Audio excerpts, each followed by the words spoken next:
Dear Pixie, you asked us if we, as sole children of God, the original creator of all that is, have been given life by God, taking a very small portion of his, her, its existence, consciousness, to enable that consciousness portion to exist as an individual soul, so that every soul's life would again be experienced by God, as God cannot live in his own consciousness in the way we do.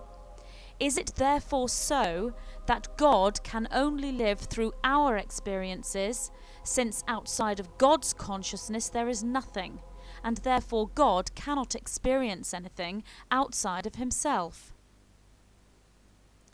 We shall break down your question so we may respond. It is correct to say we have been given life by God, as we are God's sole children. It is also correct to say we, as God, the original creator of all that is, have given ourselves life, or have given ourselves a third density experience, or in our case, a sixth density experience. It is also correct to say that each being embodies a small portion of God's existence. Yet it is not like taking a tiny piece of the whole and putting it into something else. The entire portion of all that is God is within each and every being as a perfect replica or holographic copy.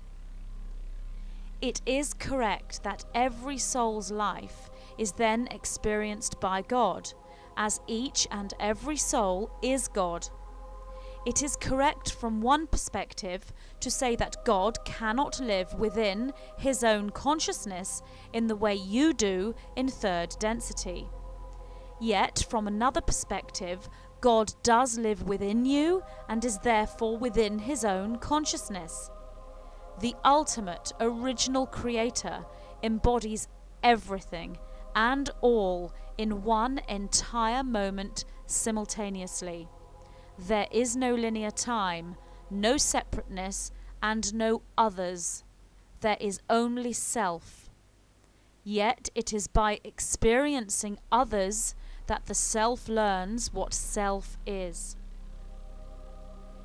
Is it therefore so that God can only live through our experiences, since outside of God's consciousness there is nothing? This question cannot be correctly answered, as there is no outside of God's consciousness. God's consciousness is all that there is. It has no outside, no beginning, and no end. There is no such thing as nothing in the sense you know it, but there is consciousness experiencing consciousness to discover if consciousness exists. Therefore there may be indeed a nothing, but that nothing would itself be consciousness, making it something and cancelling out the concept of nothing. Is it also so that God does not really know where he himself originated from? This question again cannot be answered correctly, as God did not originate. There was no origin. God exists. And in that one moment of pure consciousness, there is no other point of reference, no other space or time. God exists in the now moment, for the now moment is all there is and has no origin. Even if God's existence is in reality a collective of all individual souls put together, and perhaps this God is the result of a paradox, where did the souls or the first soul originate from in the very beginning? From one perspective, it is true to say that God's existence is a collective of individualized souls together. But from the truest perspective, in the absolute now moment before any distortion, there is only consciousness that is neither one nor many, yet is only one and is many. The first soul, after the distortion of the one now moment, all that is, source that is known as God, would be awareness. The consciousness became aware. Yet this distortion is still so much part of the original oneness that this aspect also has no beginning, as you know it, yet it would be classed as the first soul. So there was no very beginning, only one now moment, which is circular, and then is a spiral, and is ever fluid in movement, and beginning and end cannot be quantified within this one pure thought. For within this perception, nothing is linear. Within this perception, linear is illusion. Time is illusion. Since it is truly impossible that anything can always have existed, there must always be a beginning for anything. We respond to this, that there is no concept as truly impossible when speaking of the one pure consciousness, the all that is, God. For within this perception is only limitless and infinite possibility.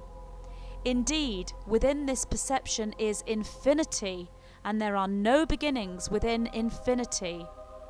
Your question is logical only when thinking with the linear mind.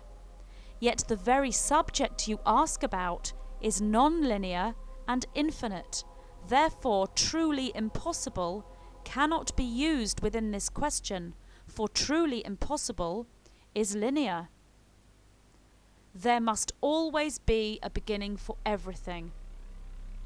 This, again, is perfectly true when thinking with the third density linear mind, but again cannot be used in a question relating to the beginning of something that never began. Pure thought is pure thought. Pure consciousness is pure consciousness. There is no beginning and there is no end.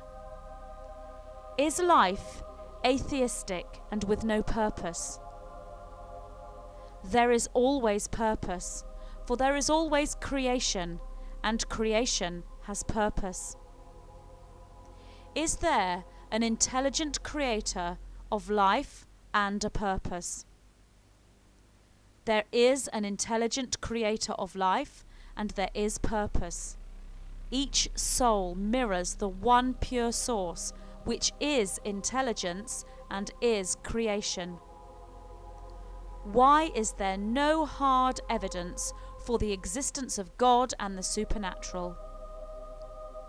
There is much evidence of God and of the supernatural in every corner one wishes to look, but one must have eyes to see what one is looking at.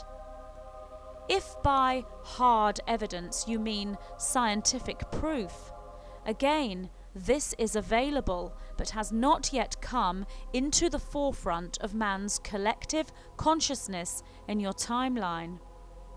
Regarding evidence of the supernatural, this is in the process of being birthed and shall come. By the time scientific evidence of the supernatural is available, you shall no longer need nor desire it. We do not have the answer as to whether scientific evidence shall prove the existence of God. For how can you prove that which has not proven itself? We are the white-winged collective consciousness of 9.